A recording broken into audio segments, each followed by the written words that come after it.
Something I was observing lately, I was talking to my partner about it the other day. It's these trends that I see on the internet with regards to conversation around age, right? How this generation talks about age. What I've noticed is that people in their 20s seem to be characterized and sometimes like infantilized, like treated as if they're not fully adults when they're younger than they are. And on the flip side, you have this this trend towards geriatrification of like turning people in their 30s to like be older than they are. And I think that it's related to how children actually tend to be adultified, where children are treated as older than they are, where they're treated as if they are, I'm probably not using that term in its exact sociological usage, adultification that is, but just, pick up on context what I mean in here. Like the way that children are brought into older spaces and older experiences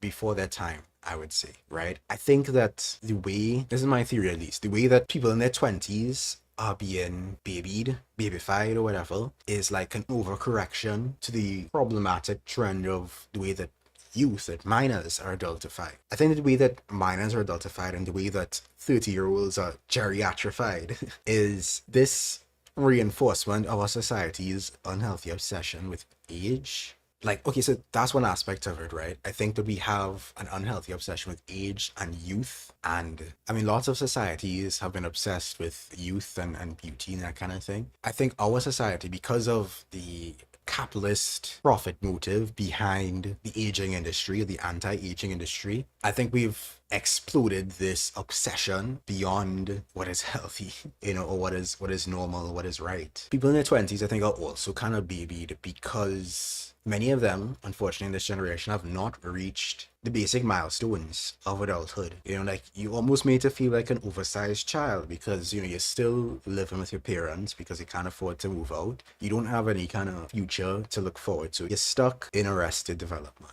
You're scraping by with your jobs, whatever, your school, trying to meet the bare minimum. I mean, there's even the whole aspect of people not having as much sex because of their living conditions and because of all the other social malaise that I think also leads to unhealthy outcomes culturally and socially. And there's the whole collapse of the world, societal decline that we are all witnessing streamed live on our portable computer. It is maddening, and I would understand why some people respond to it by retreating psychologically, by, I think, clinging to nostalgia, to a sense of youth and comfort that stalls confrontation with the realities of age, or stores confrontation with the ability or the inability to age and go through the stages of life in the way that our parents and grandparents have.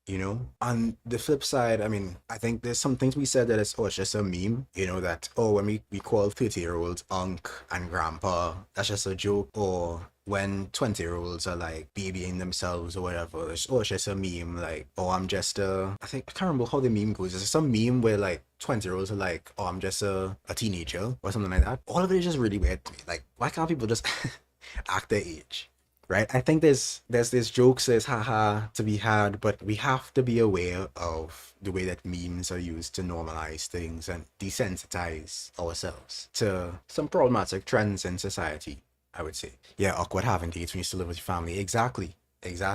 How are you supposed to have somebody over when you still live with your family, right? Young millennials and Gen Z treat pushing 30 like a death sentence. As someone pushing 30, it's irritating when people try to make me feel bad about it. Yeah, there's no, like, 30 is just the beginning, basically. If you're gonna live to be 60, okay, you're halfway there, right? If you're gonna live to be 70, you're not even halfway there.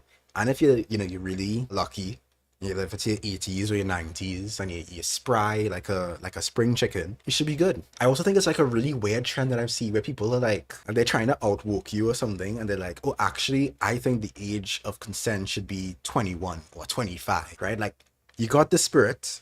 I think age gaps in certain contexts are problematic as well, right? The people who like wait with bated breath until a person turns 80 and then they like jump into their OnlyFans or whatever, which is a whole thing in itself. That's weird, that's creepy. right? I generally consider it strange when somebody in their 20s, beyond like 20 or 21, is into somebody who just turned 18. I think it's very strange. Even 21 is pushing it. 20 is kind of pushing it. Okay, 20 is like 2 years age difference, which is okay. See, that's the whole, I don't want to get into that whole mathematical conversation about where the cutoff is because people have different comfort levels when it comes to that. There's the legality argument, which obviously you have to focus on. And there's also like just the ethical aspect of it. In many cases, you're in different stages of your life. You've had different experiences, different levels of maturity.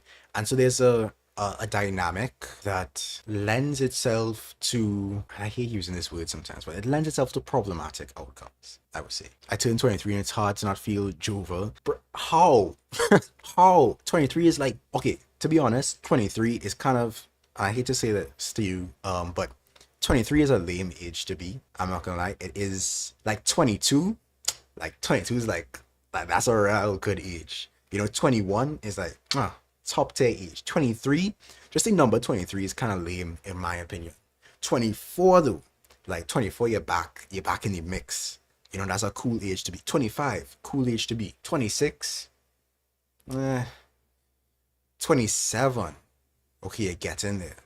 28, ooh, 29, blah blah blah blah. Like ugh.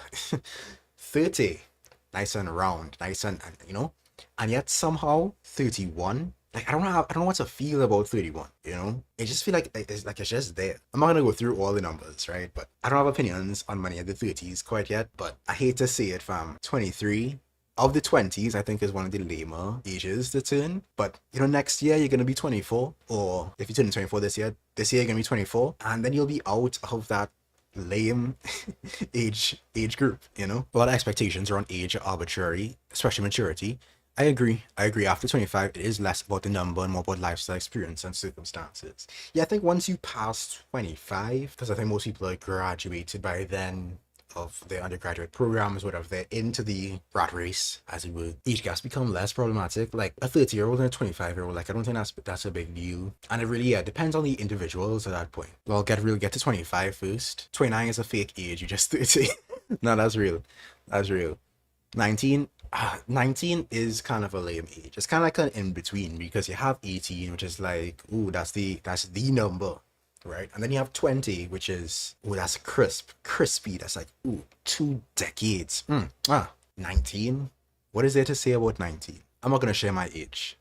Yeah, unless you're 35 plus, or if you got a niece or nephew, you don't have to deserve the title of unc. Yeah, agreed. Agreed. The Council of Uncs does not accept you. Othelius, are you an unk? Children are often forced into adult responsibilities for the convenience of adults while at the same time being denied basic autonomy they should have. Agreed. That's a word right there. Children are treated like property. And that's one of the first things that I spoke about on this channel for a reason. I would not suggest going all the way back to that video though. Generally speaking, I would like to banish those older videos to the ancient place. Andrew's 3,000 years old. Sure. Yeah, sure. Let's go with that.